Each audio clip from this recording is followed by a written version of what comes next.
Philippiens, chapitre 3. Nous allons lire à partir du verset 17. Notre glorieuse demeure finale. Notre glorieuse demeure finale. Alors nous lisons au nom du Seigneur. Philippiens 3, à partir du verset 17, il nous est dit: soyez tous ensemble mes imitateurs, mes frères, et regardez à ceux qui marchent selon le modèle que vous avez en nous. Car il y en a plusieurs qui marchent d'une telle manière que je vous en ai souvent parlé. Et maintenant, je vous en parle encore en pleurant.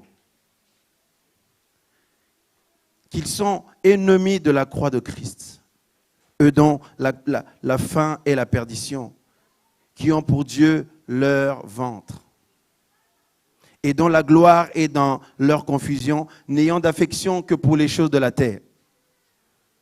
Mais pour nous, notre cité est dans les cieux, d'où nous attendons aussi le Sauveur, le Seigneur Jésus-Christ, qui transformera le corps de notre humiliation pour le rendre conforme à son corps glorieux, selon le pouvoir par lequel il peut même s'assujettir toutes choses. Amen.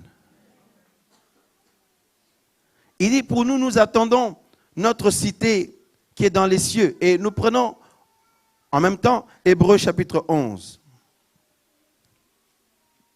Hébreux chapitre 11, nous lisons à partir du verset 8. Merci Seigneur pour ta présence.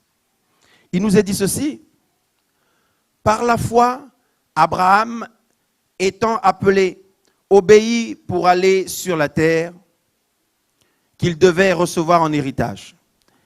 Et il partit sans savoir où il allait. Par la foi, il demeura comme étranger sur la terre qui lui avait été promise, comme si elle ne lui avait pas appartenu. Waouh! Dieu lui a promis une terre, il l'a reçue, mais il s'est comporté comme étranger, demeurant sous des tentes avec Isaac et Jacob, qui étaient héritiers avec lui de la même promesse. Le verset 10, car il attendait la cité qui a des fondements, la cité qui a des fondements, celle dont Dieu est l'architecte et le constructeur. Alléluia. Et au verset 13, on nous dit, tous ceux-ci sont morts dans la foi sans avoir reçu les choses dont ils avaient eu la promesse. Mais ils les ont vus de loin, crus et salués. Et ils ont confessé qu'ils étaient étrangers et voyageurs sur la terre. Car ceux qui tiennent ces discours montrent clairement qu'ils cherchent encore leur patrie. Et certes, le verset 15, s'ils avaient eu en vue celle d'où ils étaient sortis, ils auraient eu le temps d'y retourner. Mais maintenant, ils en désirent une meilleure, donc une patrie meilleure, c'est-à-dire une céleste. Waouh! C'est pourquoi Dieu n'a pas eu honte d'être appelé leur Dieu, parce qu'il leur a préparé une cité. Alléluia! Alléluia! Waouh! Frères, sœurs. Le Seigneur demande à Abraham de quitter sa patrie, de quitter sa famille, son pays, et d'aller sur une terre que le Seigneur allait lui donner. Il ne savait pas où il allait. Il n'a pas demandé à Dieu, où vais-je? Et combien de temps cela va me prendre? Et qu'est-ce qui va se passer? Que vais-je rencontrer sur mon chemin? La Bible dit que par la foi, il a obéi à la voix de Dieu. Et le Seigneur lui a accordé cette terre-là, mes amis. Et la Bible dit qu'il habitait sur cet endroit que Dieu lui a promis, comme s'il y était étranger, habitant sous des tentes, toujours prêt à tout déménager, à partir à tout moment selon que le Seigneur le dirait. Toujours prêt à suivre le mouvement de l'Esprit, à suivre le déplacement du Seigneur. Et la Bible dit que lui, Abraham, par la foi, il avait en vue une autre patrie, une autre cité, celle dont Dieu est l'architecte et le constructeur. Regardez combien nous sommes attachés aux choses de ce monde. dont les hommes sont des constructeurs. De nos maisons, de nos bâtiments, de nos voitures, des vêtements, des choses de ce monde, les biens de ce monde, le matériel, le matérialisme. C'est l'être humain qui est le constructeur, bien sûr, inspiré par un esprit. Quel esprit? Le Saint-Esprit? Non, parce que si c'était le Saint-Esprit, eh bien, tout ce que l'être humain allait faire, allait ramener les gens vers le Seigneur Jésus. Au contraire, c'est un autre esprit. Alléluia. L'esprit de ce monde. L'esprit du malin. Et souvent, l'être humain est attaché à ces choses. Tous les problèmes qu'on peut rencontrer, la plupart du temps, dans le milieu des enfants de Dieu, dans les couples, dans les foyers, dans les familles, les problèmes auxquels peuvent être exposés les enfants de Dieu, si vous regardez bien, tout est lié aux choses de ce monde et de cette vie. Et on comprend par là que toutes les choses dont Dieu n'est pas l'auteur n'engendrent que des problèmes. N'engendrent que des incompréhensions, des problèmes. Alléluia, des soucis, des malheurs. C'est pourquoi le Seigneur nous fait la promesse des choses véritables. Dont la teigne ni la rouille ne peuvent détruire. Les choses qui sont éternelles. Et la Bible nous dit, Abraham n'a pas eu ses yeux sur tout ce qui était terrestre. Pourtant, Abraham avait les moyens. Il avait des gens qui étaient à son service. Il avait plusieurs troupeaux. Il avait beaucoup de bétail. Si on peut dire sur le plan humain, il ne lui manquait rien du tout. Il avait donc tout ce que l'être humain peut vouloir avoir besoin sur cette terre-là. Alléluia. Il avait les moyens. Mais au lieu de s'attacher à ces choses-là, la Bible dit que lui, il va porter ses yeux vers une autre cité. Poussé par l'esprit, porté par la foi, à la confiance qu'il a envers son Dieu. Mes amis, la Bible dit que il attendait une cité, une autre cité. Voyez-vous, qui a des solides fondements et celui dont Dieu est l'architecte. Et on nous dit aussi que, mes amis, tous ceux et celles qui attendaient cette promesse-là, eh bien, il y en a qui pouvaient, si l'aboutissement de leur marche, de leur pèlerinage, de leur parcours était sur un lieu terrestre, la Bible dit qu'ils auraient eu le temps d'y retourner. D'où ils sont sortis là, ils auraient eu le temps d'y retourner, mais cependant, ce n'était pas là que, en fait, leur cœur ne s'arrêtait pas à cela. Ils cherchaient quelque chose qui est au-dessus de cela, qui est plus glorieux que cela, merveilleux que cela. Alléluia. Et la Bible dit qu'ils désiraient une cité meilleure, une demeure meilleure, c'est-à-dire une céleste. Waouh! Et souvenons-nous de ce que le Seigneur Jésus nous a dit après sa mort et sa résurrection. Mes amis, il a demandé d'aller annoncer sa parole partout. Alléluia. Il a dit, je serai avec vous tous les jours jusqu'à l'achèvement de l'âge, jusqu'à la fin du monde. Mais avant sa mort et sa résurrection, notamment dans Jean 14, il dit que vos cœurs ne se troublent point. Croyez en Dieu et croyez en moi. Alléluia. Que tout ce qui vous environne, tout ce qui est sur cette terre-là, parce que chacun est venu nu dans ce monde. Même nos enfants, on n'est pas venu avec. Nos maris, nos femmes, nos familles, nos parents, nos cousins, nos frères et sœurs, on n'est pas venu avec. Chacun est venu personnellement et nu. Alléluia. Et le Seigneur savait que tout ce qu'on allait acquérir dans ce monde, ne sont pas forcément de mauvaises choses. Mais si nos cœurs y étaient attachés fermement, cela pouvait nous emmener à une souffrance. Et si on était préoccupé par ces choses-là, cela pouvait, mes amis, aussi nous emmener dans une situation d'inquiétude en permanence. Voyez-vous? Et le Seigneur dit que votre cœur ne se trouble point. Il y a plusieurs demeures dans la maison de mon Père. Il dit, je m'en vais vous préparer une place. Il dit, après, je reviendrai vous prendre, afin que là où je suis, vous y soyez aussi. Dieu, son désir, c'est que tu puisses habiter à ses côtés pour toujours. Il a toujours voulu cela. À cause du péché, l'être humain a été séparé de Dieu, égaré loin de Dieu. Et le Seigneur souffrait de cela. Mes amis, et il a décidé, le Seigneur lui-même, de venir donner sa vie à la croix afin de permettre à l'être humain de revenir à lui. Et par conséquent, il pouvait maintenant revenir habiter dans l'être humain par son esprit. Parce que Dieu aime être proche de toi. Il aime être tout près de toi, à tes côtés, pour te rassurer à tout moment, à chaque instant, pour te fortifier, t'encourager, te soutenir, te délivrer, te faire du bien, te donner la vie. Waouh! Et le Seigneur dit, afin que là où je suis, vous y soyez aussi.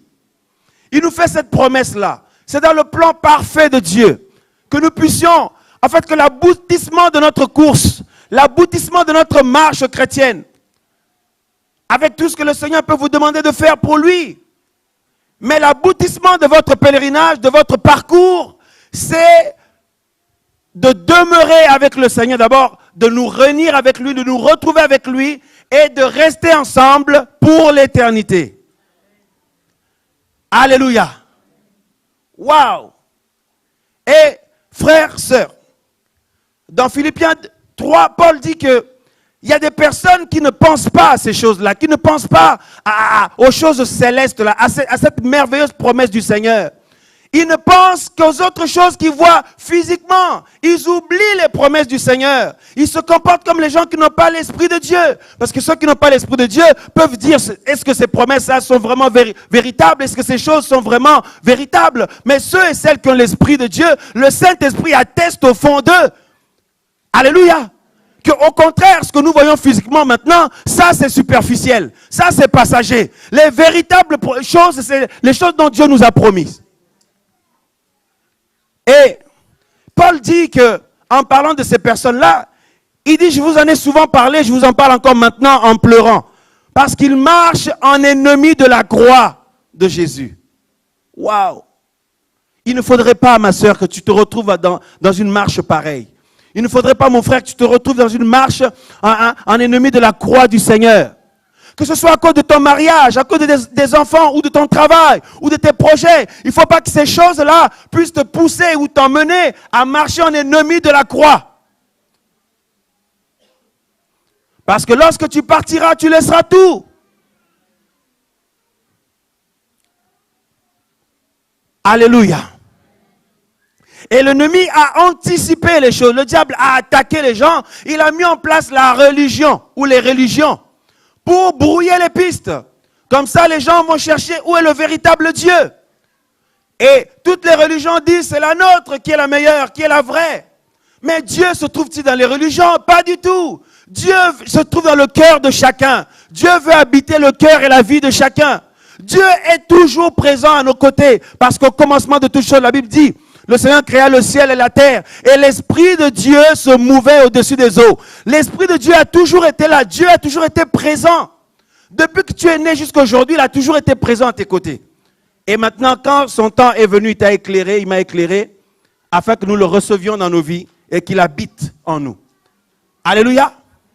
Mais Dieu n'est pas loin des êtres humains, mais les êtres humains vont le chercher loin dans des complications.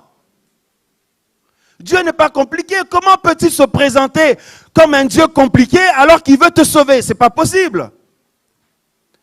Alléluia. C'est pourquoi les choses de Dieu ne sont pas compliquées. Si vous avez l'impression que la vie chrétienne est compliquée, la marche avec Jésus est compliquée, c'est qu'il y a des choses que vous n'avez pas compris.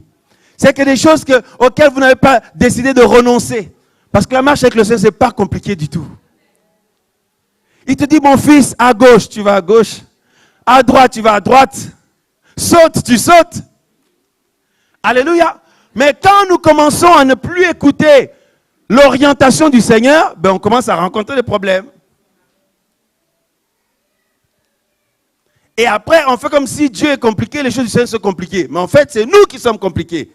Mais à ce moment-là, on l'oublie, bien entendu. Alléluia. Et frères, sœurs, nous sommes les enfants d'Abraham sous le plan spirituel. Il est le père de la foi. Alléluia.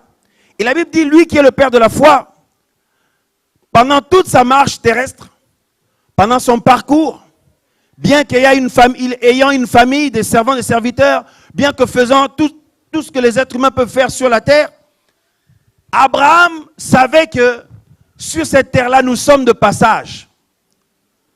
Et l'aboutissement de notre course ou notre parcours n'est pas ici sur la terre.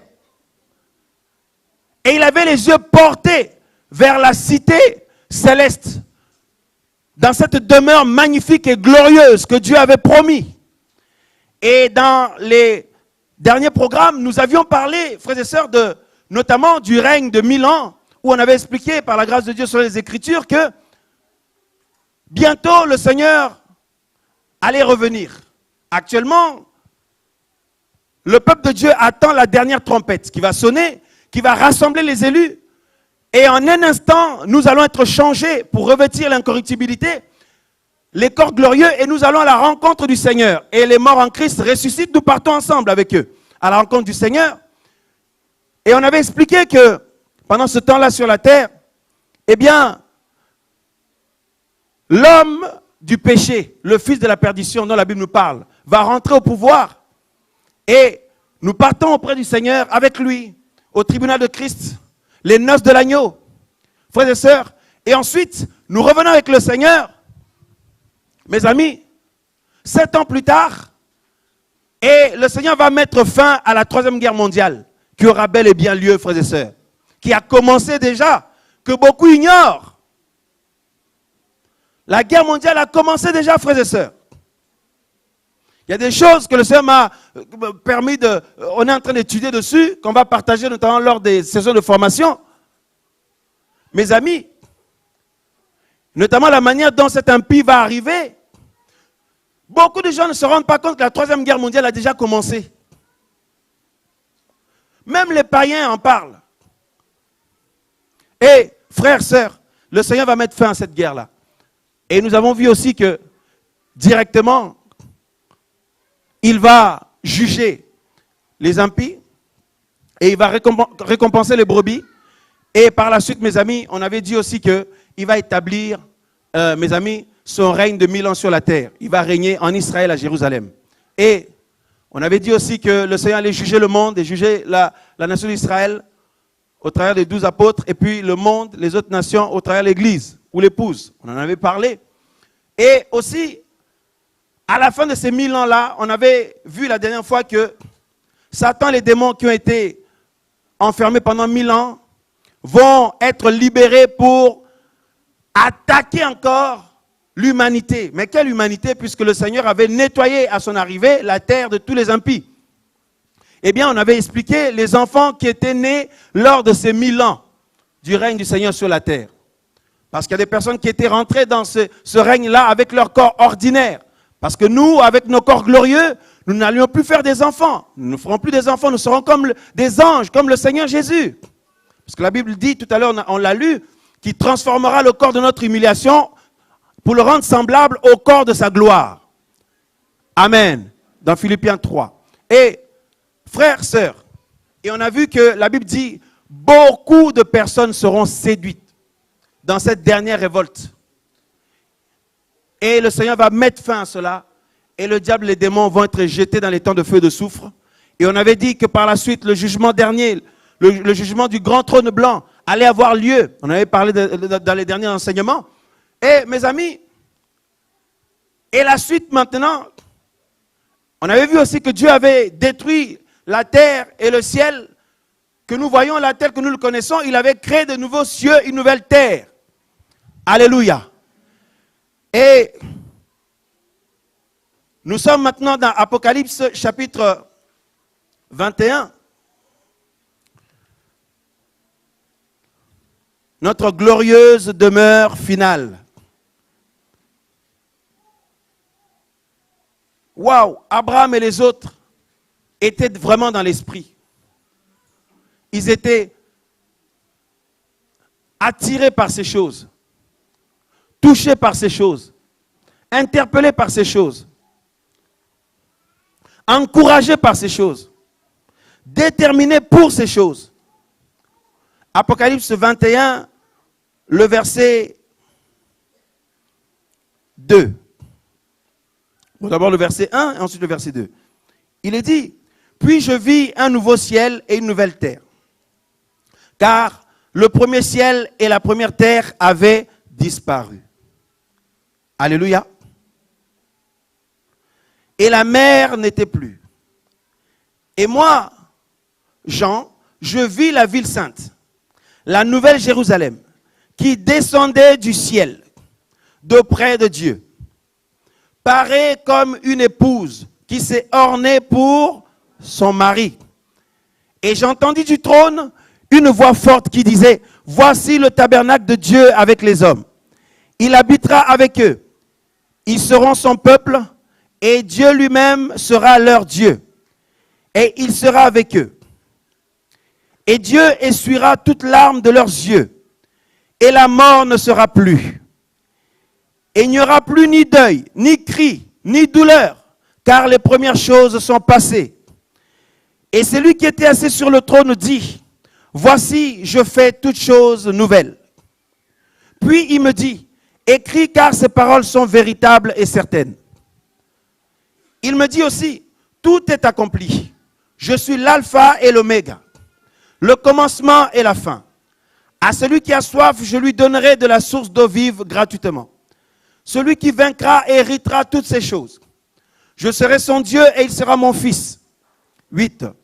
Mais pour les timides, les incrédules, les abominables, les meurtriers, les fornicateurs, les sorciers, les idolâtres et tous les menteurs, leur part sera dans les temps ardents de feu et de soufre, qui est la seconde mort. Le verset 9. Puis l'un des 7 anges qui tenait les 7 coupes pleins de des 7 derniers fléaux s'approcha de moi et me parla en disant, « Viens, je te montrerai l'épouse, la femme de l'agneau. » Et il me transporta en esprit sur une grande et haute montagne. Et il me montra la grande ville, la sainte Jérusalem, qui descendait du ciel d'auprès de Dieu, ayant la gloire de Dieu. Son éclat était semblable à une pierre très précieuse, comme à une pierre de jaspe transparent, comme du cristal. Et elle avait une grande et haute muraille, avec 12 portes. Et aux portes 12 anges, et des noms écrits sur elles, qui sont les noms des 12 tribus des fils d'Israël. 13. À l'Orient, 3 portes. Au nord, 3 portes. Du côté du sud, 3 portes. Et du côté de l'Occident, 3 portes. Et la muraille de la ville avait 12 fondements. Et les noms des 12 apôtres de l'agneau étaient écrits dessus. Et celui qui parlait avec moi avait un roseau d'or pour mesurer la ville, ses portes et sa muraille. Et la ville était bâtie en carré. Et sa longueur était aussi grande que sa largeur. Il mesura donc la ville avec le roseau d'or jusqu'à 12 000 stades. La longueur, la largeur et la hauteur étaient égales. Puis, il mesura la muraille qui fut de 144 coudées, de la mesure du personnage, c'est-à-dire de l'ange. 18. Et le bâtiment de la muraille était de jaspe, mais la ville était d'or pur, semblable à du verre fort transparent. Et les fondements de la muraille de la ville étaient ornés de toutes sortes de pierres précieuses.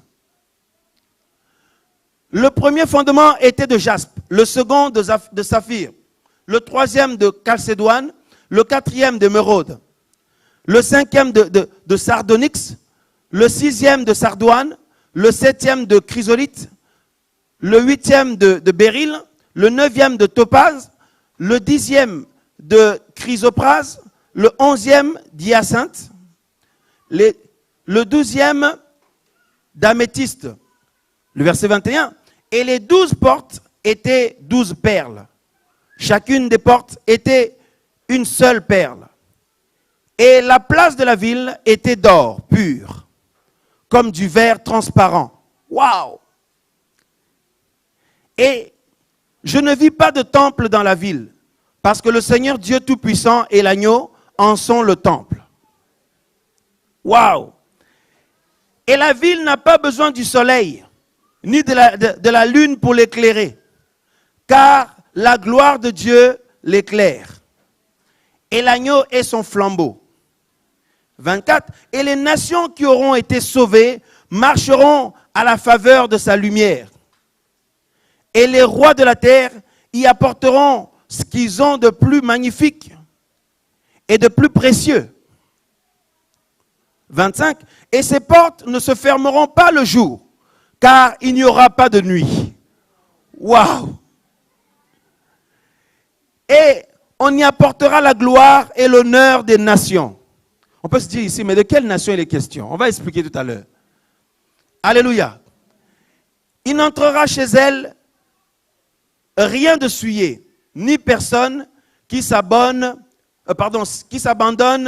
à l'abomination et au mensonge. Mais seulement ceux qui sont écrits dans le livre de vie de l'agneau. Waouh! Est-ce qu'on peut acclamer la parole de Dieu? Waouh! Rien qu'à lire ce qui est écrit, je sens ma foi être fortifiée encore. Ouh! Alléluia! Le chapitre 22. Puis il me montra un fleuve d'eau de la vie, transparent comme du cristal. Est-ce que vous pouvez vous imaginer? Transparent comme du cristal, qui sortait du trône de Dieu et de l'agneau. Et au milieu de la place de la ville, et des deux côtés du fleuve, était l'arbre portant 12 fruits et rendant son fruit chaque mois, et les feuilles de l'arbre servaient à la guérison des nations. Mais quelle nation là? Et il n'y aura plus d'anathème. Le trône de Dieu et de l'agneau sera dans la ville, et ses serviteurs le serviront. Et ils verront sa face. Mon oreille a entendu parler de toi. Maintenant, mon œil t'a vu. Mes yeux t'ont vu. Mes yeux ont vu le roi. Ils verront sa face et son nom sera sur leur front. Waouh! Il n'y aura plus de nuit. Et ils n'auront pas besoin ni de lumière, ni de lampe, ni du soleil, parce que le Seigneur Dieu les éclairera. Et ils régneront d'âge en âge, ou au siècle des siècles, ou pour l'éternité. C'est pourquoi nous disons que c'est notre demeure finale, ou définitive. Alléluia. Et le verset 6, puis il me dit ces paroles sont certaines et véritables. Et le Seigneur, le Dieu des saints prophètes, a envoyé son ange pour manifester à ses serviteurs les choses qui doivent arriver bientôt.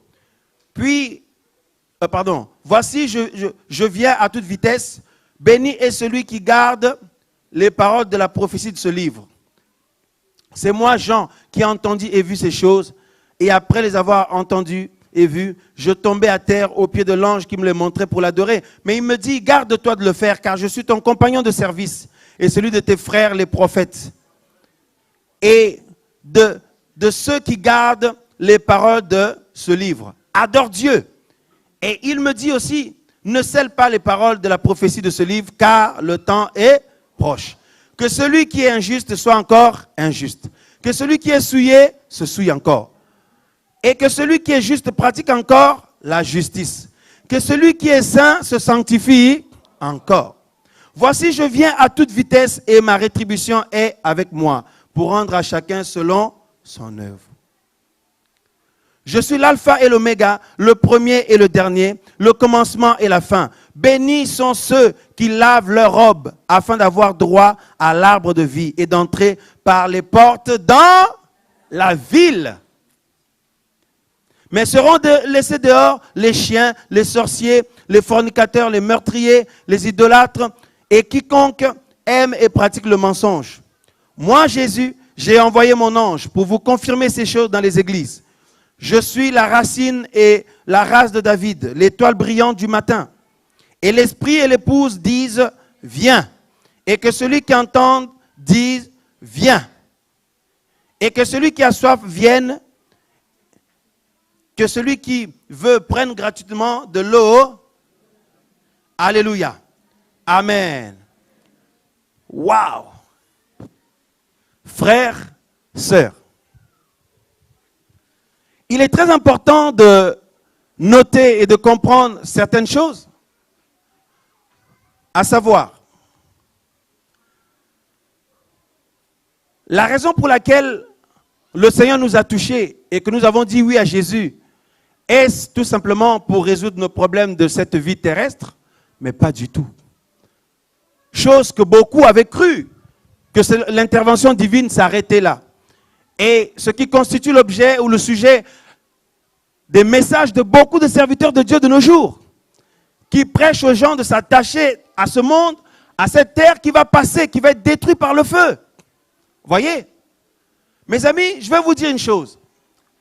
Dieu, notre Seigneur, notre Père, notre Sauveur, lorsqu'il nous donne quelque chose, il ne le fait pas à moitié. Lorsqu'il nous bénit, il ne manque pas autre chose.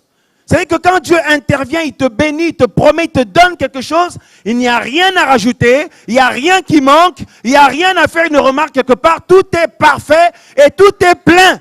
Il te donne la quantité totale qui ne te manque rien. Alléluia. Et n'oublions pas aussi qu'actuellement, nous sommes à l'époque de la grande séduction. Parce qu'on l'avait dit, après le règne de 1000 ans, on avait dit que Satan, les démons allaient être relâchés, selon ce que les Écritures nous apprennent. Et les hommes qui avaient le corps ordinaire, les hommes et les femmes, qui étaient nés pendant les 1000 ans, les 1000 années du règne du Seigneur, la Bible dit qu'ils étaient nombreux. Plusieurs générations étaient nées. On en avait parlé. Et on dit que le diable les a séduits et beaucoup se sont laissés séduire. Quand nous lisons les Écritures, on a l'impression que ces gens-là allaient voir les démons et le diable les attaquer, les séduire. Non, ils ne les voyaient pas. N'oublions pas ceci, je vais rappeler une chose. Ce que nous venons de lire, ces choses merveilleuses que Dieu a mis à notre disposition pour que nous puissions en prendre connaissance, Dieu avait ravi notre frère, l'apôtre Jean. Il l'a ravi en esprit. Donc ce qui se passe ici, c'est ce qui se passe dans l'esprit. Jean voyait ce qui se passe dans le spirituel, mais physiquement, on ne voyait pas tout ce qu'on vient de nous dire là. C'est ce que beaucoup oublient parfois. Et la Bible dit qu'à la fin des 1000 ans, beaucoup d'êtres humains allaient être tellement séduits. Leur nombre allait être comme le sable de la mer. Frères, sœurs, je vais vous dire, actuellement, à l'heure où nous parlons, vous et moi, nous sommes à l'époque de la tentation aussi. S'il fallait dire, comme Jean, qui décrivait ce qu'il voyait dans l'esprit, eh bien, si Dieu pouvait te ravir, toi ou moi, en esprit, tu allais dire qu'en ce moment même où nous, l'épouse, nous, l'église, nous sommes sur la terre, les démons sont dans l'esprit avec des arcs remplis de flèches qu'ils lancent aux enfants de Dieu. Tu allais décrire ces choses. À l'heure où nous parlons, le monde des ténèbres est déchaîné. Si vous voyez le monde dans cet état, dites-vous que les ténèbres sont déchaînées. Ils attaquent les familles, ils attaquent les couples, ils attaquent les enfants, ils attaquent les hommes et les femmes. Ils détruisent les mœurs. Et ils veulent voiler les gens pour les éloigner de Dieu. À l'heure où nous parlons, nous sommes dans une époque de tentation terrible. Nous sommes en train de vivre l'épreuve de la tentation. Et l'épreuve de temps aussi. Alléluia. Nous sommes éprouvés par rapport au temps, parce que notre époux a promis de revenir nous chercher. Mais quand, comme beaucoup se sont fatigués, mais où est-il? Ça fait des siècles et des siècles qu'il nous a promis son retour. Et mes amis, en même temps, il y a la séduction qui bat son plein. Vous pouvez commencer une nouvelle marche, une nouvelle vie avec le Seigneur. Quelque temps après, vous commencez à être à nouveau attiré vers les choses que vous avez vomies. Vous pouvez bâtir une famille, un couple, un foyer. Quelque temps après, vous vous retrouvez en train de, comme des ennemis, alors qu'au début, vous étiez tellement heureux, heureuse. Mais que se passe-t-il? Qu'est-ce qui fait que toi qui as été touché par le Seigneur, moi, quelque temps après, on se pose maintenant des questions. Est-ce que le Seigneur, est-ce qu'il m'aime vraiment? Est-ce qu'il est vraiment là? Est-ce que je vais être sauvé ou pas? Est-ce que vraiment je tiendrai jusqu'au bout? Alors que quand le Seigneur nous avait touchés, nous avions, mes amis, une assurance qu'on ne peut même pas décrire. On n'a pas besoin de réfléchir. Nous savons que Dieu est là. Il est avec nous. Il ne nous abandonnera jamais. Et c'est lui qui combat pour nous. Mais quelque temps après, on commence à se poser beaucoup de questions. Eh bien, parce que dans l'esprit, si Dieu vous montre, il y a des démons qui ont des arcs avec des flèches avec du feu au bout. Ils lancent aux gens. Et c'est ça qui crée des soucis. C'est ça qui crée les doutes. C'est ça qui pousse les gens à la séduction. Et Paul l'a très bien dit dans Ephésiens 6, il dit, nous n'avons pas à lutter contre la chair et le sang, mais contre des puissances, contre les seigneurs de ce monde de ténèbres. Vous vous rendez compte? Mais physiquement, on n'a pas l'impression. On sent seulement la pression. On sent seulement l'oppression. Mais si Dieu vous ravissait en esprit, à l'heure actuelle, vous allez dire, mais ça fuse dans tous les sens. Protégez-vous, allez vous mettre à l'abri, cachez-vous, ça fuse dans tous les sens. Plein de flèches avec du feu. Et la Bible dit, ceux et celles qui vont tenir bon, ne pas être séduits. Mes amis, nous allons partir avec le Seigneur. C'est ce que nous attendons actuellement. Pour le reste, je ne vais pas revenir dessus comme on en avait parlé dans les autres enseignements. On va avancer. Alléluia. Et à la fin des 1000 ans, ceux qui ont été séduits ont été détruits avec le diable et les démons, jetés dans les temps de feu et de soufre. Maintenant, il y a des hommes et des femmes qui n'ont pas été séduits à la fin des 1000 ans. Voyez-vous, ils ont conservé leur corps ordinaire. Parce que nous avions dit que nous, l'épouse, nous allons avoir des corps glorieux, comme le corps du Seigneur. Amen.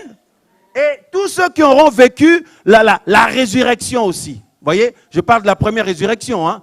Je parle pas de la deuxième résurrection, parce que la deuxième résurrection, c'est pour comparaître devant le jugement du trône blanc. Mais la première résurrection, les morts en Christ, et puis lors du retour du Seigneur sur la terre, ceux qui avaient été mis à mort pendant le règne de la bête. Alléluia. Donc, ils vont revenir à la vie. On a dit, donc, ils vont avoir des corps glorieux. Tous ceux qui vont vivre la résurrection, comme nous, on va avoir des corps glorieux.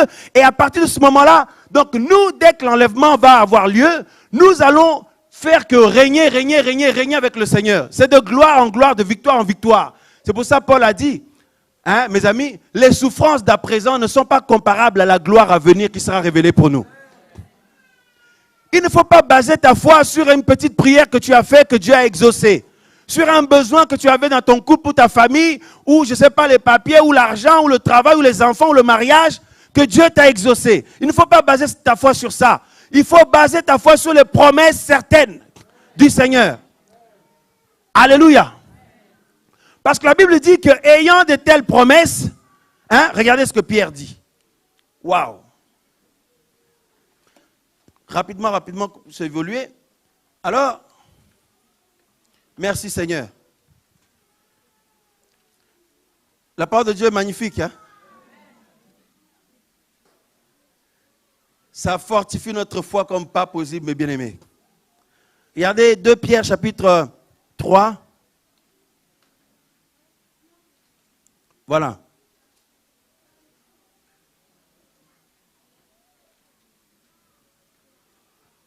Waouh.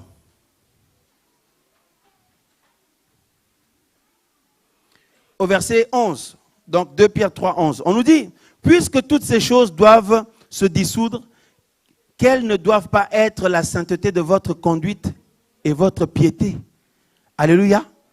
En attendant et en hâtant la venue du jour de Dieu, par lequel les cieux étant enflammés seront dissous et les éléments se fondront par l'ardeur du feu. Il dit, au vu de toutes ces choses-là, hein, Pierre dit, mes amis, quelle ne doit pas être la sainteté de votre conduite et votre piété, c'est-à-dire votre attachement à Dieu. Mes amis, on est parvenu à la fin des siècles. Nous sommes parvenus, nous sommes la génération qui est parvenue à la fin des siècles, à la fin de l'âge, à la fin des temps. Alléluia. Nous continuons. Et ceux qui n'ont pas été séduits là, parce que, frères, sœurs, la Bible nous parle que lorsque la cité céleste va descendre d'en haut, la Bible dit qu'il y aura des nations là-bas. Il y aura des nations qui vont venir apporter leur gloire au Seigneur, qui vont venir l'adorer. Il n'est pas question de nous, parce que nous allons régner avec lui pour toujours. Et on avait dit aussi, pendant le règne de 1000 ans, ça prenait 1000 ans. Mais par contre là, dans la Nouvelle Jérusalem, ou dans notre demeure finale, c'est un règne qui n'a pas de fin. C'est un règne éternel. Là, la parole du Seigneur concernant la vie éternelle que nous avons reçue va s'accomplir. Alléluia. Et le Seigneur dit, comme on l'a lu tout à l'heure, qu'il va essuyer les larmes de nos yeux. Il n'y aura plus de pleurs, il n'y aura plus d'attaques, il n'y aura plus de combats, il n'y aura plus la mort, il n'y aura plus la maladie. Parce que Satan et les démons qui provoquent toutes ces souffrances-là sont jetés maintenant dans les temps de feu et de soufre. Ils ne sont plus en prison, ils sont jetés dans les temps de feu et de soufre. C'est terminé. Alléluia. Et là, mes amis, la Bible dit, il y a de nouveaux cieux et une nouvelle terre. Et la demeure de Dieu, la demeure finale, où nous allons habiter avec Dieu, va descendre du ciel. Et Paul en parle même dans Galates 4. Il dit, la nouvelle Jérusalem est notre mère. Waouh, nous avons un Père, le Père Céleste, une mère, la nouvelle Jérusalem, pour l'équilibre. Amen. Et frères, sœurs, la Bible dit que cette cité va être magnifique. Elle va être en or, frères, sœurs. Et nous allons y habiter. Là-dedans, il n'y aura plus besoin de soleil. Il n'y aura plus besoin d'éclairage quelconque. Parce que la gloire de Dieu va éclairer la ville. Waouh! Frères, sœurs, nous régnerons pour toujours. Fini les combats. Fini les tentations. Fini les épreuves. Fini les divisions. Fini l'oppression. Ce sera l'abondance pour l'éternité. Est-ce que vous vous rendez compte, frères et sœurs? Et dans Ésaïe chapitre 65, waouh, waouh, waouh, waouh, waouh. Merveilleux Seigneur. On se dit, mais en fait, en suivant Jésus, c'est pour beaucoup, beaucoup de choses à venir. Ce n'est pas pour quelques petits trucs ou l'enlèvement ou oh non, mais je vais recevoir la récompense pour l'avoir servi et tout. Non, mais il n'y a pas que ça. Alléluia. Ésaïe chapitre 65, le verset, après le verset 17. Alléluia. Il est dit, car voici, je vais créer de nouveaux cieux et une nouvelle terre. Et on ne se souviendra plus des choses précédentes. Elles ne reviendront plus au cœur. Réjouissez-vous plutôt et soyez toujours dans l'allégresse à cause de ce que je vais créer. Car voici, je vais créer Jérusalem pour n'être que joie. Et son peuple pour n'être que allégresse. Je ferai de Jérusalem mon allégresse et de mon peuple ma joie. On n'y entendra plus le bruit des pleurs et le bruit des clameurs. Il n'y aura plus désormais ni nourrissons, ni vieillards qui n'accomplissent leur jour, car celui qui mourra âgé de 100 ans sera encore jeune. Alléluia. Donc ça ne veut pas dire ici qu'il y aura la mort là-bas, parce que dans Apocalypse 21, on nous dit clairement la mort ne sera plus. C'est que le prophète Jean essaie de faire la comparaison avec les choses qui nous troublent maintenant. Les nourrissons qui viennent en vie et qui meurent rapidement. C'est des souffrances, ça fait pleurer les parents, c'est des malheurs. Et les vieillards, tout ça, en fait, il parle tout simplement de la mort. Il dit que dans ce royaume-là, la vie sera tellement en abondance que s'il devait y avoir la mort, quelqu'un qui meurt à 100 ans, c'est comme s'il est mort jeune. Il ne faut pas croire qu'il y aura la mort là-bas. Parce que la Bible est claire, la mort ne sera plus. On fait l'équilibre. Alléluia. Et on nous dit, frères, sœurs, qu'au verset 21, ils bâtiront des maisons et y habiteront. Ils planteront des vignes et en mangeront le fruit. Ils ne bâtiront pas des maisons pour qu'un autre y habite. Ils ne planteront pas des vignes pour qu'un autre en mange le fruit. Donc il est en train de dire ici l'insécurité, tout ça, c'est fini. Il n'y aura plus la panique. Hein? Tu as quelque chose de précieux, il faut mettre le cadenas. Il faut cacher, il faut mettre un vigile, tout ça. Il n'y aura plus tout ça là. Oh non, vigile, et puis tu le payes, gorille, tout ça. Il n'y a pas besoin de gorille là-bas. Alléluia. Parce que tous les démons là qui poussent les gens justement à ça sont dans les temps de feu de soufre. Donc nous sommes à quel verset là? 22. Il dit, Ils ne bâtiront pas de maison pour qu'un autre y habite, ils ne planteront pas de vigne pour qu'un autre en mange le fruit, car les jours de mon peuple seront comme les jours des... Waouh! Et mes élus jouiront de l'œuvre de leurs mains. Ils ne travailleront plus en vain. Et ils n'engendreront plus des enfants pour être exposés à la frayeur. Je vais vous dire une chose.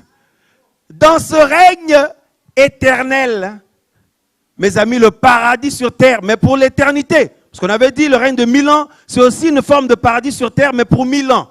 Mais la nouvelle Jérusalem, où notre demeure finale, notre glorieuse demeure finale, ce sera pour l'éternité. Mais je vais vous dire, nous, on ne va plus travailler. Parce qu'ici, on nous dit qu'ils ne travailleront plus en vain. Ils n'engendreront plus des enfants en vain. Non, parce que quand on a des corps glorieux, on est rentré dans le repos de Dieu, dans le repos de Christ. Nous régnons avec lui maintenant. Pendant le règne de 1000 ans, nous allons régner.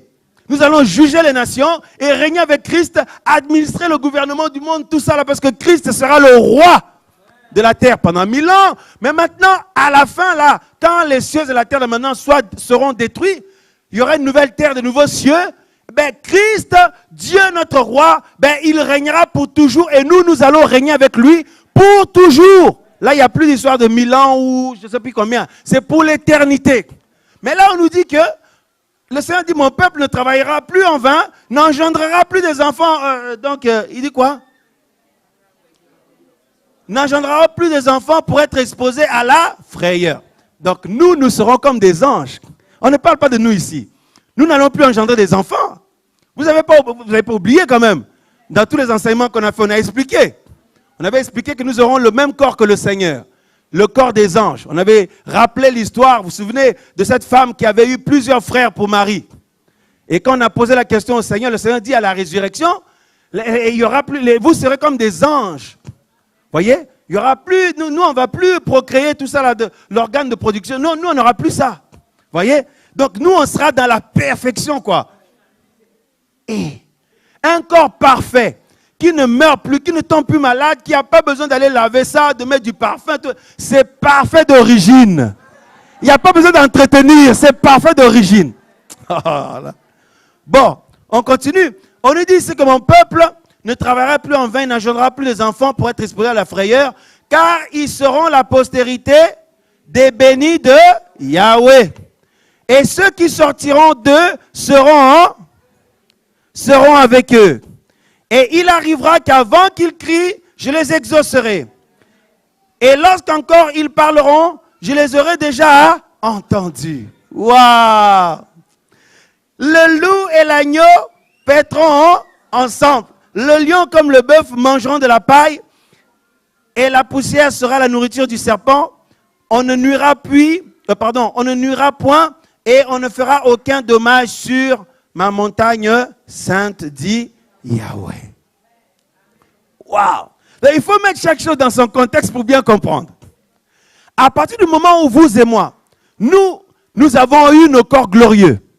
Nous avons le même corps que le Seigneur Jésus-Christ. C'est important de parler de ces choses, ça stimule notre foi, ça booste notre foi.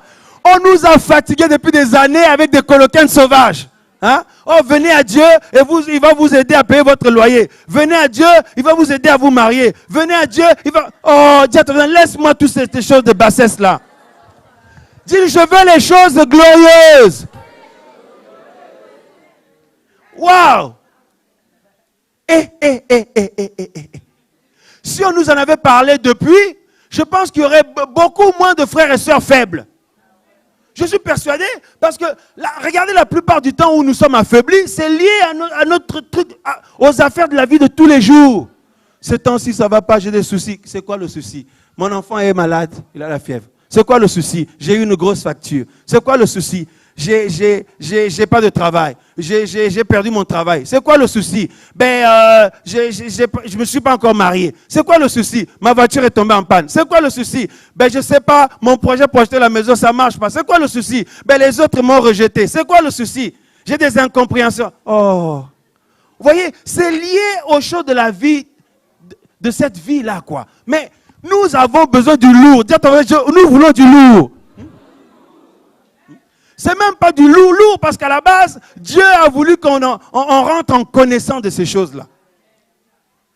Notre avenir, vous savez, frère, quand tu commences tu vas être comme Abraham, tes yeux vont te porter là-bas, mais les combats là, ça ne va plus rien te faire. Tu dis, mais attends, hein? Parce que les gens de ce monde, vous avez vu ce dont à quoi ils sont prêts? Il y en a qui font des études, qui se sacrifient physiquement pour obtenir avoir les moyens, percer dans les études, dans le travail, dans ceci, cela. Ce n'est pas mauvais. Mais, mes amis, imaginez-vous, là, nous, c'est pour les choses éternelles. Éternelles. À partir du moment où l'enlèvement va sonner, nous aurons nos corps glorieux. À partir de ce moment-là, nous n'allons faire maintenant que régner, de gloire en gloire. Nous partons à la rencontre du Seigneur, nous nous rassemblons avec le mariage, les noces de l'agneau, où nous allons recevoir un nouveau nom. Waouh! Et frères, sœurs, tout est déjà prêt. Parce que si Jean a vu tout ça, c'est que c'est prêt. Dis à ton voisin, tout est prêt. Ça fait plus de 2000 ans que c'est prêt. Tu vois, il y a des gens qui pensent que non, les gens sont en train de bosser dur là-bas pour tout préparer. Non, tout est déjà prêt. Parce que si Jean l'a vu, c'est que c'était prêt, Dieu lui a montré. C'est comme si Dieu a dit, regarde ce tableau-là qui existe déjà. Et Jean décrit les choses qu'il a vues. Waouh! C'est pour ça, le Seigneur a dit à Jean, ne scelle pas le livre, c'est le temps maintenant, laisse comme ça. Il faut que mes élus rentrent en connaissance de leur héritage, de leur avenir, de ce qui leur appartient. Aucun pasteur, aucun faux apôtre, faux pasteur va leur cacher ça là. Je veux que mes enfants rentrent en connaissance de ces choses, pour que leur foi augmente. Pour le moment, je suis combattu avec ma famille, je suis combattu avec mon mari, ma femme, mes enfants, mon travail, mes besoins. Ma voiture, ma maison, mes affaires. Mais ce n'est pas grave parce que ma vie n'est pas ici. Ici, c'est un passage de ma course. C'est un passage de mon parcours. Vous voyez ceux qui courent là. Donc, vous voyez, comment on appelle ça? Il y a du décor dans leur parcours. Quand vous passez quelque part, l'endroit reste, non? Vous continuez votre marche, l'endroit reste là-bas. Vous voyez, il y a des choses que nous rencontrons, nous vivons maintenant. Ce sont seulement des choses qui font partie qui sont sur notre passage. Sur notre parcours. Mais l'aboutissement, la finalité de notre course, ce n'est pas ces choses-là. La finalité de notre course, mes amis, c'est ce dont on est en train de parler là. Waouh! Frères, sœurs, nous régnons avec Christ pendant 1000 ans. À la fin de ces 1000 ans-là, parce qu'on peut se dire, mais pendant que Dieu détruit la terre et les cieux d'à présent, mais nous, on sera où pendant ce temps-là? Parce qu'on avait expliqué l'autre fois que le jugement du trône blanc, le trône allait être suspendu dans le vide comme ça. Vous voyez, ça allait être effrayant, absolument impressionnant, mes amis. Nous, on sera où pendant ce temps-là? On ne sait pas comment Dieu a préparé les choses. Nous lui demanderons, en fait, on verra à ce moment-là. Nous n'avons pas d'éclairage là-dessus, mais ce qui est sûr, Dieu nous mettra en sécurité. Ça, c'est sûr. Maintenant, mes amis, nous voulons dire aussi ceci. Les nations dont il est question, et ce qu'on vient de lire dans Ésaïe 65, qu'on nous dit qu'ils vont encore faire des enfants. Ça ne peut pas être nous, puisque nous sommes maintenant comme des anges. Nous sommes dans la perfection maintenant.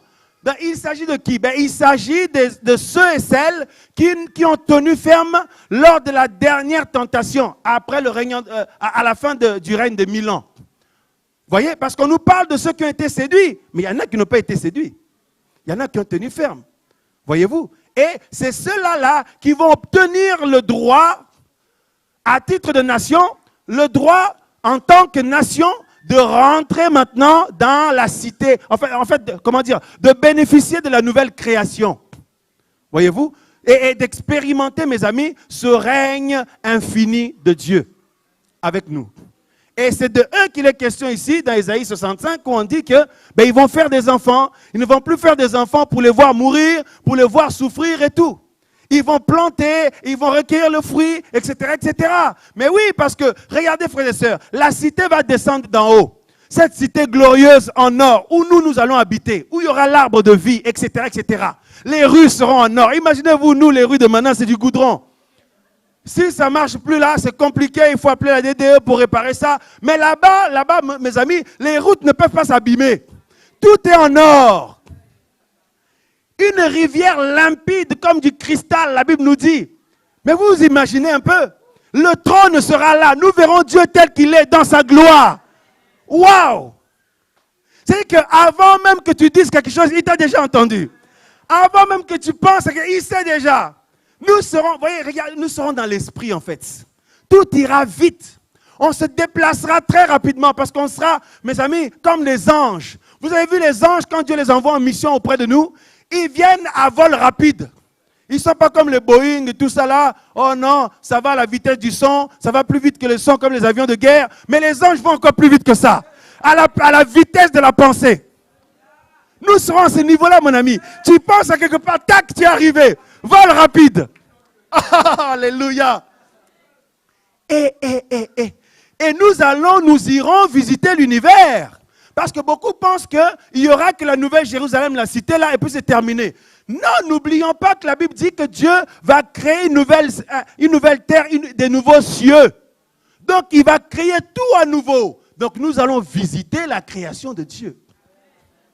Mais nous habiterons dans la ville sainte, dans la ville tout en or, qui a des portes. Et là-bas, ce n'est pas n'importe qui habite. Là-bas, c'est les élus, c'est les fils et les filles du Père. Mais il y aura d'autres personnes qui vont habiter dans le monde. C'est ceux qui auront les corps normaux. Mais oui, parce que la terre ne va pas être inhabitée. Vous commencez à comprendre? Il y a des choses, on ne se posait pas des questions dessus, hein. La terre ne sera pas inhabitée puisque Dieu va créer de nouveaux cieux, de nouvelles terres. Parce que si ce n'était pas le cas, il n'aurait pas eu besoin de créer de nouveaux cieux, de nouvelles terres. La cité n'avait qu'à descendre et puis on reste là-dedans. Non, la Bible dit que Dieu va tout créer. Mais maintenant, cette terre-là ne va pas être vide. Elle va être, mes amis, garnie, habitée. Les êtres humains qui auront tenu bon, tenu ferme lors de la dernière révolte de Satan, à la sortie de sa prison, eux, ils vont rentrer, mes amis, dans le règne éternel de Dieu. Et Dieu les appelle mon peuple. Oui, il n'y a pas que nous, il y a eux aussi, parce qu'ils ont tenu ferme. Ils ont tenu ferme à cause de Dieu. Ils ont refusé la séduction du diable et des démons. Donc Dieu les appelle mon peuple. Il a dit les jours de mon peuple seront comme le jour des arbres. C'est qu'ils auront une longue vie. Et la Bible nous dit que les nations viendront porter leur gloire à Yahweh. On a vu ça, non? Dans Apocalypse 21 notamment. Hein? Donc la question pour se poser, mais c'est qui ces nations-là? Ben, c'est ces personnes-là. Maintenant, quand Dieu détruit la terre et les cieux, ils seront où? Dieu les mettra aussi en protection quelque part. C'est un mystère. On le saura à ce moment-là. Alléluia. Et eux, mes amis, c'est eux-là qui vont faire des enfants et qui ne verront pas leurs enfants être détruits. Là, ce sera pour l'éternité. La terre va être repeuplée. Oui, parce qu'ils continueront à se marier, à faire des enfants. Bien sûr, mais nous, non. Nous, maintenant, on règne avec le Seigneur, avec les anges. Et on est dans la cité là. Mais eux, ils sont dans le reste de la terre. Parce que pour rentrer là-bas, il faut avoir le droit.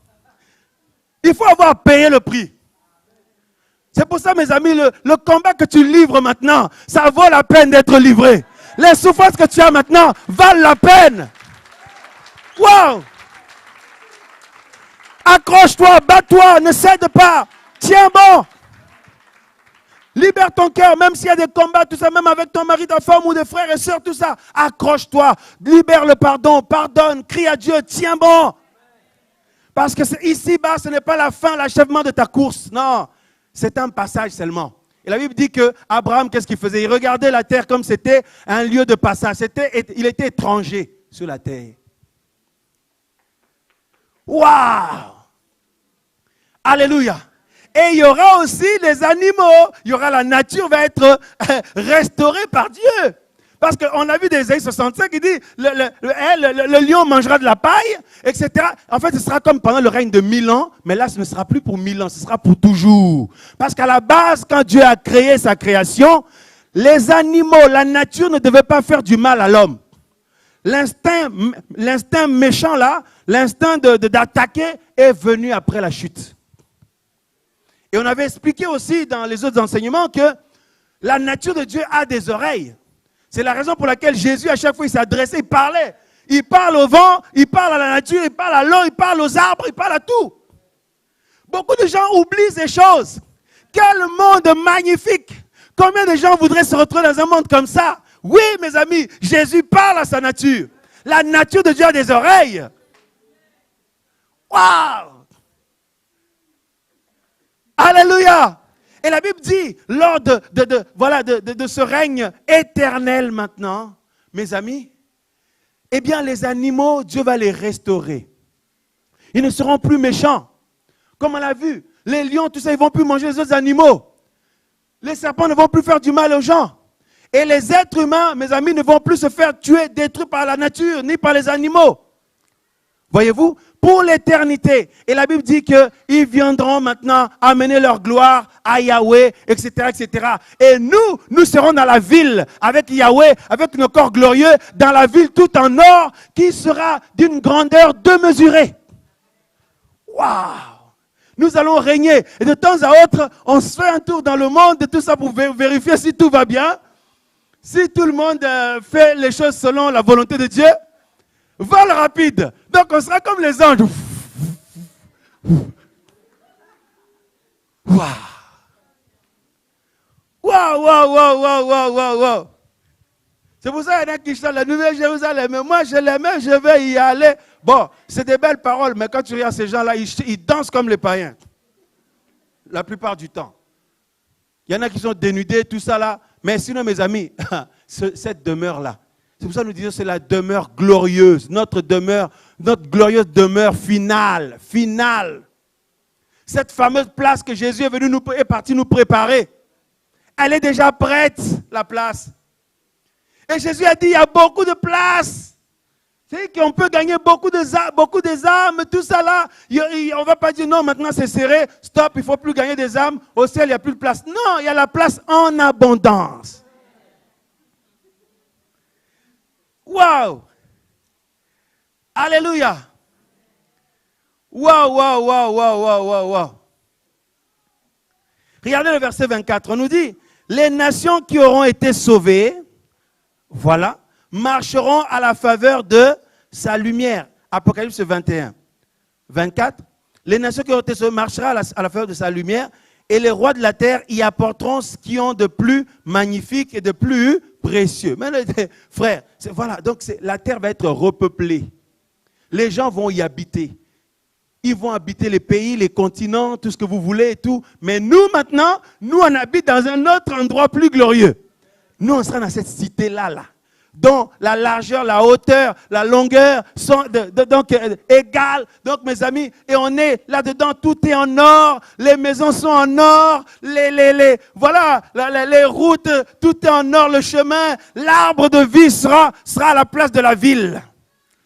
Et les feuilles serviront à la guérison des nations. Waouh! Alléluia! Et donc chacun aura sa maison là-haut, quoi. En or. Donc vous voyez les sœurs ou les frères qui font le ménage, qui galèrent beaucoup avec le balai, tout ça, tu nettoies. Un jour après, il faut renettoyer. Alléluia. Là-bas, mes amis, tu n'as pas besoin de faire le ménage. C'est une maison qui ne se salit pas. La poussière n'existe pas là-bas. Les toiles d'araignée, il n'y en a pas. Il n'y a pas de cafards. Vous voyez, il y a nos maisons actuelles là. Quand c'est construit, c'est tout beau au début. Laisse le temps passer. Elle change de couleur. Tu es obligé de repeindre l'extérieur ou de refaire tout à l'intérieur. Mais là-bas, mon ami, ta maison sera parfaite. Elle sera en or. Il n'y aura plus de poussière, il n'y aura plus de saleté, il n'y aura rien.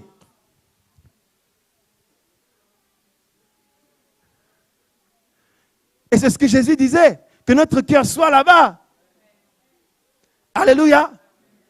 Là où la roue ni la terre ne peuvent détruire. Voyez-vous? Waouh, waouh, waouh, waouh, waouh, waouh. C'est terrible, mes amis. Et j'aime beaucoup cette parole dans Apocalypse 21, le verset, après 21, le verset, voilà, le verset 4. Et Dieu essuiera toute larme de leurs yeux, et la mort ne sera plus. Il n'y aura plus ni deuil, ni cri, ni douleur, car les premières choses sont passées. Alléluia. Frères, sœurs, c'est terrible. Et le chapitre 22, il me montra un fleuve d'eau de la vie, transparent comme du cristal qui sortait du trône de Dieu et de l'agneau. Et au milieu de la place de la ville et des deux côtés du fleuve était l'arbre de vie. Alléluia. Portant 12 fruits et rendant son fruit chaque mois, et les feuilles de l'arbre servaient à la guérison des nations. Il n'y aura plus d'anathème. Le trône de Dieu et de l'agneau sera dans la ville. Et ses serviteurs le serviront. Voilà. Alléluia. Ça, c'est nous autres là. Et ils verront sa face. Et son nom sera sur leur front. Il n'y aura plus de nuit. Ils n'auront pas besoin ni de lumière, ni de lampe, ni du soleil, parce que le Seigneur Dieu les éclairera et ils régneront d'âge en âge. Waouh, waouh, waouh. Est-ce qu'on peut réaliser un peu la grandeur de Dieu? Frères, sœurs. Et là-bas, il n'y aura plus de maladie, il n'y aura plus la mort, il n'y aura plus le péché, il n'y aura plus la souffrance. Tout sera terminé. Maintenant, nous sommes dans notre demeure finale pour l'éternité. Pas pour quelques années, pour l'éternité. Frères, sœurs. Il n'y a plus de crainte à voir. Qu'est-ce qui va se passer encore? Est-ce qu'un autre diable va attaquer, va se lever? Est-ce qu'un autre ange? Non, non, non, la Bible dit c'est fini, c'est terminé. Alors vous imaginez tous les événements qu'il y a à venir. Là, nous parlons de la finalité, de là où nous habiterons pour toujours. Mais avant ça, mes amis, il y a le jugement du grand trône blanc. Frères, sœurs. Il y a le règne de 1000 ans.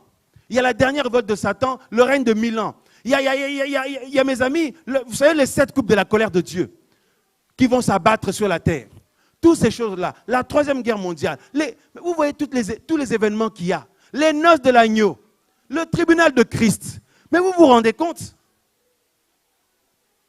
C'est pour ça que la Bible dit, si un frère en Christ décède aujourd'hui, il ne faut pas se lamenter ni pleurer comme si... Non, il n'est pas perdu. Au contraire, à la dernière trompette, il revient en vie avec nous. Nous partons à la rencontre du Seigneur. Et c'est vrai, mes amis, que cela nous pousse à essayer de témoigner du Seigneur à ceux qui veulent l'entendre. Mais ceux qui ne le veulent pas, c'est vrai qu'on ne peut pas forcer. Mais les gens ne se rendent pas compte comment le diable et les démons les ont voilés parce qu'ils savent la gloire que c'est. Waouh! Alléluia! Notre glorieuse demeure finale. Et la Bible dit, Abraham, Isaac, Jacob avaient les yeux fixés à cette cité. Voyez? Donc ça veut dire que si eux, ils avaient les yeux fixés à cette cité, donc le règne de 1000 ans, toutes ces choses-là, ce n'est que du bonus. Bonus, tout ça là, et mes amis, la finalité, oh non mais il n'y a pas de mots. Il n'y a pas de mots. C'est pourquoi Jésus disait, je suis la résurrection et la vie. Il dit que celui qui croit en lui, il le ressuscitera au dernier jour. Ne craignez pas ceux qui tuent le corps, mais craignez plutôt celui qui peut jeter tout votre aide dans la géhenne. La seconde mort. Et pendant que nous nous réjouissons, nous, dans la cité céleste, dans la ville sainte, cette ville merveilleuse, magnifique qui descend du ciel, il y a des gens qui sont en train de hurler à ce moment-là dans les temps de feu et de soufre. Est-ce que vous pouvez vous imaginer? Bon, nous, on n'y pensera plus, hein, parce que le Seigneur aura, parce qu'il le dit, hein, les choses d'avant, là, sont passées maintenant et on ne s'en souviendra plus. On ne s'en souviendra plus, c'est dit dans Isaïe 65. On ne s'en rappellera plus. À partir du moment où nous avons nos corps glorieux, on ne se souvient plus des tristesses, des combats, tout ce qu'on a vécu sur la terre. Non. Par contre, ceux qui sont en enfer vont s'en rappeler. Ça fait partie des souffrances. Voyez-vous? Pendant le règne de 1000 ans, on avait dit qu'il y a des personnes qui ont été déjà jetées dans les temps de feu et de soufre. Les boucs là, que lorsque le roi revient, Matthieu 25, qu'il juge tout de suite, qu'il envoie dans le temps de feu de soufre, avec la bête et le faux prophète, ils y vont même avant le diable et les démons. Ces personnes-là. Et on avait dit pendant le règne de 1000 ans, pendant les 1000 ans où nous sommes dans la joie, dans les festivités, le paradis sur terre pour 1000 ans, eh bien, il y a des gens qui sont en enfer là-bas en train de hurler. Ils attendent quoi? Ils attendent la résurrection, la deuxième résurrection, pour se retrouver devant le jugement du grand trône blanc. ou en d'autres termes, le jugement dernier. Mais maintenant, dans la Nouvelle Jérusalem, dans la cité céleste, eh bien, il n'y a plus d'enfer là. L'enfer n'est plus là. Parce que l'enfer, c'est un démon, à la lumière des Écritures. La Bible dit clairement que l'enfer, c'est le Hadès, le séjour des morts. Donc, ils seront jetés eux aussi dans les temps de feu et de soufre. Oh, mais frère, est-ce qu'on peut se rendre compte? Là-bas, il y aura la bête, le président du monde là. Il y aura le faux prophète, le système papal. Il y aura, mes amis, tous les faux serviteurs que vous connaissez aujourd'hui. Comme on entendait un serviteur qui bâtit un temple pour plus de 24 millions d'euros. 25 millions d'euros.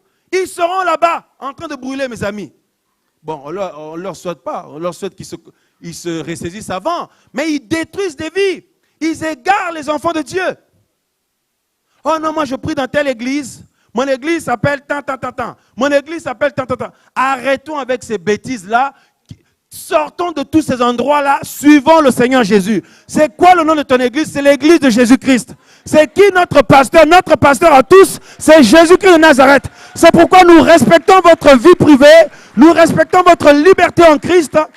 Parce que nous voulons tous suivre Jésus. À bas les serviteurs qui veulent nous attacher à eux. Non, qui nous montrent l'agneau de Dieu. Comme Jean-Baptiste. Voici l'agneau de Dieu qui ôte le péché du monde. Suivez-le. Il faut que lui croise dans vos vies que moi je diminue. Alléluia. C'est pourquoi même dans les assemblées, les bien-aimés qui sont là-bas, qui travaillent comme dirigeants, il faut faire attention, il ne faut pas s'approprier le peuple de Dieu. Hein. Les frères et sœurs sont libres en Christ. Alléluia. Tous les faux serviteurs qu'on connaît là, ils dépouillent le peuple de Dieu pour s'acheter des jets privés, des maisons avec piscine. Mes amis, ils ont plusieurs, comment on appelle ça, collections de voitures. Et ils sont fiers de le montrer. Ils ne travaillent pas. Il y en a qui touchent à la magie. Ils font croire des faux miracles aux enfants de Dieu pour les amadouer. Mais les vrais enfants de Dieu ne seront pas séduits. Tous ces gens-là se retrouvent dans les temps de feu et de soufre. Et dans Apocalypse 20, la Bible dit la mort et le séjour des morts, l'enfer, sont pris aussi, jetés dans les temps de feu et de soufre. Tout le monde est là-bas. Les démons sont là-bas. Tous les êtres humains qui ont toujours refusé Dieu pendant toute leur existence sont jetés aussi là-bas. Frères, sœurs, la sirène des eaux qui séduit les gens, jetée là-bas. La grande Babylone, jetée là-bas. L'esprit qui amène les guerres partout, tout ça là, jeté là-bas, mes amis. C'est pour ça, mes amis, frères, sœurs, les gens vous font du mal, les gens attaquent, les gens font du mal à la création de Dieu. Mais Dieu appellera chacun au jugement. À lui le jugement et la rétribution, le Seigneur. C'est lui qui rendra à chacun selon ses œuvres. Voyez-vous? Et là maintenant, l'enfer n'existe plus. Il n'y a que les temps de feu et de soufre. Là-bas, il y a un feu qui brûle au siècle des siècles, qui ne s'éteint point. Vous pouvez imaginer, mes amis, le volcan quand il est en éruption, là, la lave là. Quand on a vu ça dans certains pays, là, mes amis, tout le monde fuit ça. Ça crame tout sur son passage. Mais ce feu-là sera encore pire. Pour l'éternité. Les gens qui ont tué les autres vont se retrouver là-bas. Mais c'est à cause de toi que je suis mort. Tu m'as tué, tout ça. Oh, mais laisse-moi, je souffre, tout ça. Tout le monde crie. Ah, les démons crient, le diable aussi. Tout le monde, mais c'est à cause de lui. Ah, laissez-moi. Tout le monde crie, tout le monde hurle, tout le monde souffre au siècle des siècles, frères, sœurs. Ceux qui cherchent une gloire passagère maintenant, là, ils vendent leurs âmes au diable. Pour réussir dans le showbiz, pour réussir, pour avoir de l'argent. Dans le cinéma, tout ça là, hein, mes amis, les carrières au niveau musical, sportif, etc. Pour réussir dans la société, ils vendent leurs âmes, mes amis. Et ils vont se retrouver tous là-bas.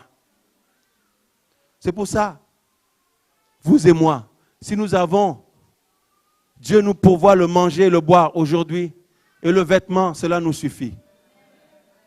Comme le Seigneur disait pour le lendemain, hein, à chaque jour suffit sa peine. Dieu s'en occupera.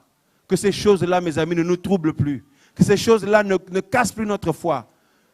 Si vous voyez dans votre famille, dans vos relations avec des frères et sœurs, ou peut-être votre couple, il y a des incompréhensions, des choses, Ne paniquez pas pour ça, ne baissez pas les bras pour ça. Ne vous constituez pas comme aussi un élément pour s'embrouiller. Vous, rendez bien. Si votre mari ou votre femme ne saisit pas, mais vous, justement, saisissez.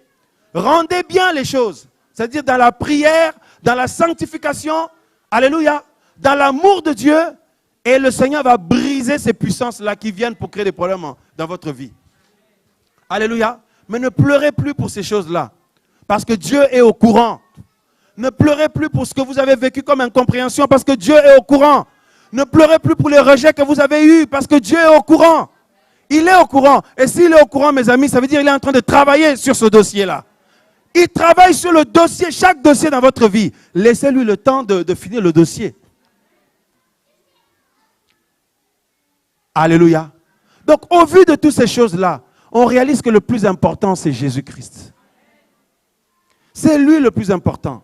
Parce que même s'il il nous utilise dans quelle que soit une grâce, ou il nous confie une fonction, ou une mission, mais mes amis, même avec ces choses-là, parfois on peut devenir bizarre.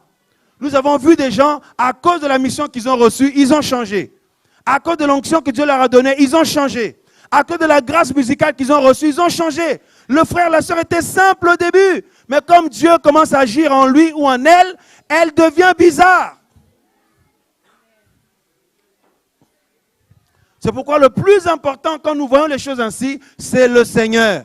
Parce que si un service, une fonction, une grâce, une mission, une œuvre risque de t'éloigner du Seigneur, mais laisse cette œuvre-là d'abord. Attache-toi au Seigneur d'abord. Parce que la Bible dit, à quoi sert-il un homme de gagner le monde entier si lui-même perd son âme? Alléluia. Nous voulons encourager aussi ceux et celles qui ont les membres de leur famille qui ne prient pas encore. Ne soyez pas dans la panique. Parce que le Seigneur a dit, si nous nous sommes touchés, il touchera aussi les membres de nos familles. Ça va venir, au temps de Dieu. Persévérez dans la prière. Même si c'est la veille de l'enlèvement, Dieu va les toucher. Mais nous, on veut maintenant là. Seigneur, je te donne 6 mois pour toucher les gens de ma famille là. Frère, Dieu dit oui, je vais les toucher. Mais quand il ne nous le dit pas, peut-être dans 2 semaines, peut-être dans 1 mois, peut-être dans 5 ans, peut-être la veille de l'enlèvement. Ou peut-être la veille de la mort de la personne, Dieu le touche. Oui, quand un enfant de Dieu crie à Dieu, ce n'est pas en vain. Quand tu apportes des sujets, des gens qui te sont chers auprès de Dieu, ce n'est pas en vain. Dieu entend cette prière et il exauce cette prière parce qu'il a promis. Il peut toucher cette personne-là maintenant, si c'est dans sa volonté, quelques jours après, si c'est dans sa volonté, mais il peut le toucher aussi juste avant sa mort ou juste avant l'enlèvement. Mais la parole de Dieu sera toujours accomplie. Il l'a touché. Ah oui, Seigneur, mais tard quand même, hein? Non. Le Seigneur a ses raisons. Alléluia. C'est pourquoi aussi, respectons la volonté de Dieu. Ne râlons pas, ne disons pas, mais oui, mais là, j'aurais bien voulu quand même que le Seigneur fasse ci, fasse ça. Il a mis beaucoup de temps. C'est pourquoi le diable séduit beaucoup les gens. Parce que lui, il propose vite, vite, vite. Vends ton âme, vite, signe le contrat. Laisse-toi aller dans le péché, vite, vite, vite, comme ça, tu vas voir ce que tu veux. Hein? Ne tombons pas dans ce piège-là. Alléluia. Dieu prend le temps. Il ne met pas le temps longtemps. Non. J'insiste et nous finirons par là. Il ne met pas longtemps. Il prend le temps. Alléluia.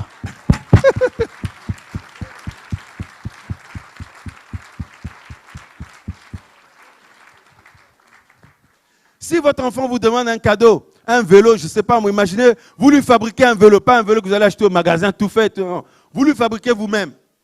L'enfant, papa, mais vite mon vélo, maman, mon vélo. Mais vous allez vérifier si chaque boulon est bien serré, que quand il va pédaler là, est-ce que le volant ne va pas le lâcher en pleine... Non, vous allez vérifier chaque élément.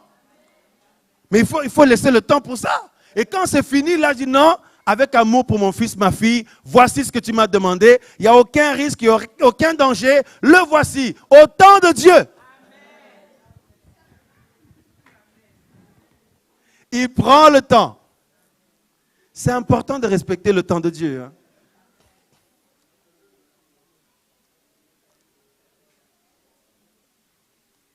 Parce que le Seigneur ne veut surtout pas être un mauvais père. Il vous donne quelque chose qui va vous détruire après. Non, Dieu ne peut pas vouloir ça.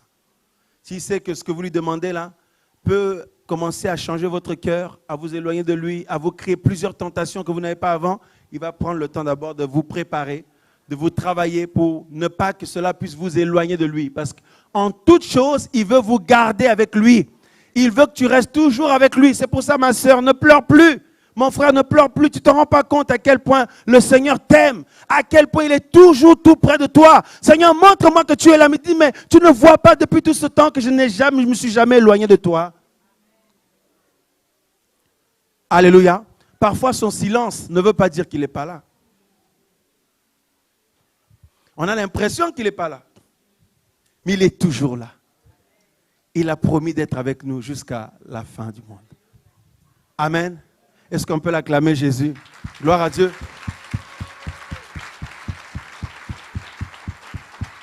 Merci, Seigneur.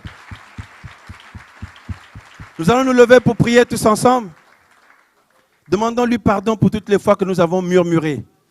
Toutes les fois qu'on s'est posé des questions. Toutes les fois qu'on a douté. Toutes les fois qu'on a douté, on s'est dit, mais est-ce que vraiment il va le faire, il va agir, il va... Jésus est fidèle.